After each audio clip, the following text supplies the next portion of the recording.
से चलाना है, लोकतंत्र को बचाना है। आप ये बात नहीं करते।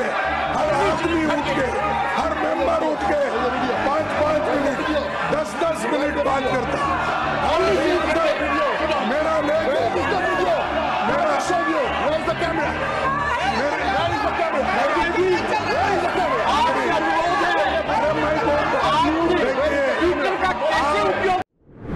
बेशक विपक्ष चुनाव में एक साथ चुनाव ना लड़ना चाहता हो, लेकिन संसद के अंदर विपक्ष की एकजुटता साफ तौर पर देखने को मिल रही है। विपक्ष सत्ता पक्ष पर हावी होता हुआ नजर आ रहा है और इस बार एक ऐसा गंभीर मुद्दा उठाया गया है जिसके तहत बार बार सत्ता पक्ष कमजोर सदन के अंदर नजर आता है।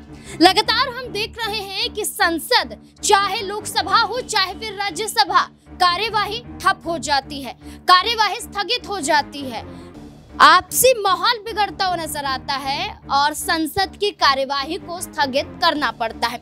लेकिन इस बार विपक्ष ने एक ऐसा मुद्दा उठाया है जो सभापति और देश के उपराष्ट्रपति जगदीप धनखड़ के खिलाफ है। ये मुद्दा है अविश्वास प्रस्ताव को लेकर। विपक्ष ने एक साथ मिलकर उपराष्ट्रपति जगदीप धनखड़, जो राज्यसभा के सभापति भी हैं, उनके खिलाफ अविश्वास प्रस्ताव जारी किया है। इस अविश्वास प्रस्ताव के जरिए जगदीप धनखड़ को उनके पद से हटाने के लिए विपक्ष एकजुट नजर आ रहा है। विपक्ष के जरिए 10 दिसंबर को एक आदेश यहां पर पारित करने के लिए लगभग 60 सांसदों की सहमति बनती हुई नजर आई। अविश्वास प्रस्ताव पारित करने के लिए 60 सांसदों ने हस्ताक्षर किए, आपसी सहमति जताई और ये कहा कि हम सभापति यानी कि उपराष्ट्रपति जगदीप धनखड़ को उनके पद से हटाना चाहते हैं क्योंकि वो अपने पद की गरिमा को बनाए नहीं रख रहे हैं। यहाँ पर आरोप लगाया जाता है कि पक्षपात होता है, सत्ता और विपक्ष के बीच में भेदभाव किया जाता है। सदन में सबको बोलने का अधिकार है लेकिन जगदीप धनखड़ सबको बोलने से रोकते हैं। ये आरोप लगाया जाता है कि जब विपक्ष खड़ा होता है तो उन्हें बोलने से रोका जाता है और सत्ता पक्ष को मौका दिया जाता है।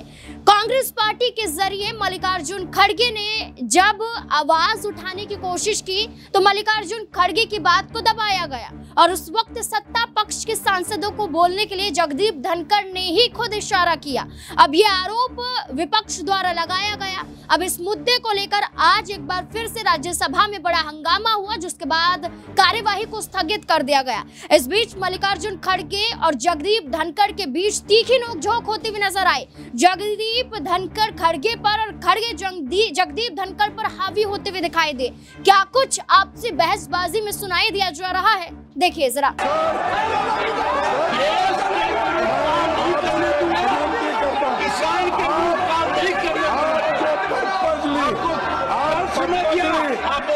साइड के मेंबर्स को आप एनकरेज कर रहे हैं और पार्टियों के खिलाफ बात करने के लिए आप कोशिश कर रहे हैं।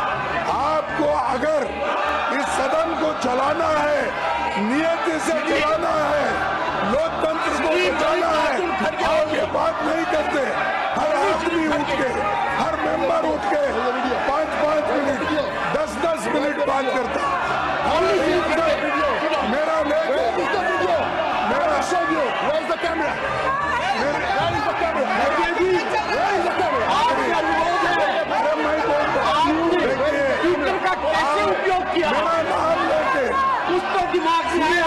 मेरा नाम लेकर बार-बार बोल रहे हैं, आप चुप्पी साधे हैं। इसका मतलब you are encouraging them, you are telling them. अरे 5-10 मिनट बनाइए, अरे साहब, आप अगर किसान हैं तो मैं किसान मजदूर का बेटा, मैं खुद तुमसे भी ज्यादा मैं इतना कष्ट आपसे भी ज्यादा सहना हूँ। बड़े आप तो नोट मशीन से गिनते थे, मेरा बाप मेहनत करके लाता। इंसल्ट कर रहे हो आप, उनको बोलने दे रहे हो।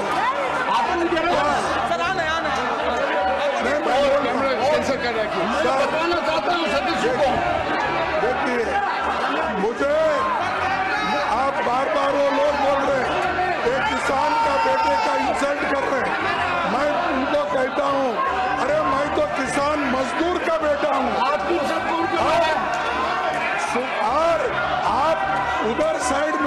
सबको बोलने दे रहे हैं, सबके लिए एनकरेज कर रहे हैं और हमारे पार्टी के नेताओं का इंसल्ट कर रहे हैं, कांग्रेस पार्टी को इंसल्ट कर रहे हैं। आप बोलिए। और अरे ये क्या है?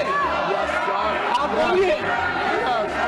आप अगर आप ये करना चाहते हैं, इस ढंग से अगर चलाना चाहते हैं, तो इसकी जिम्मेदारी आपकी है। आपने, मैं कहूँगा, आप पर्पजली उनको ये एनकरेज कर रहे हैं। मैं तो बिठाओ, उनको बिठाओ, मेरी बात बोलता हूँ।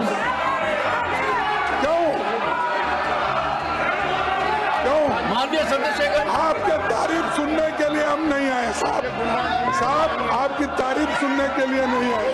हम देश के मुद्दे कुछ चर्चा, देश के मुद्दों पे चर्चा करने के लिए, तारीफ आपको पसंद है, हम लोगों के समस्या को सुनते रहने के लिए आए। बात की है, आप अपनी बात कहिए। मैं सिर्फ आपको बता दूं, देखो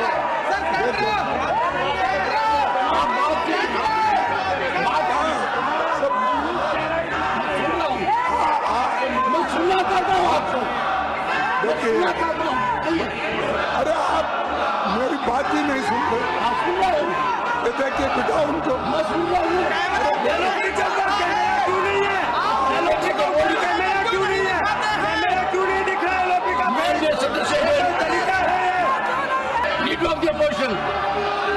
Sir, the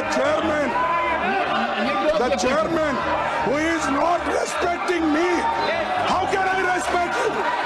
You are insulting me. The house is on Monday. देखिए, विपक्ष द्वारा अविश्वास प्रस्ताव लाया गया और अविश्वास प्रस्ताव को लेकर राज्यसभा में बहसबाजी भी हुई।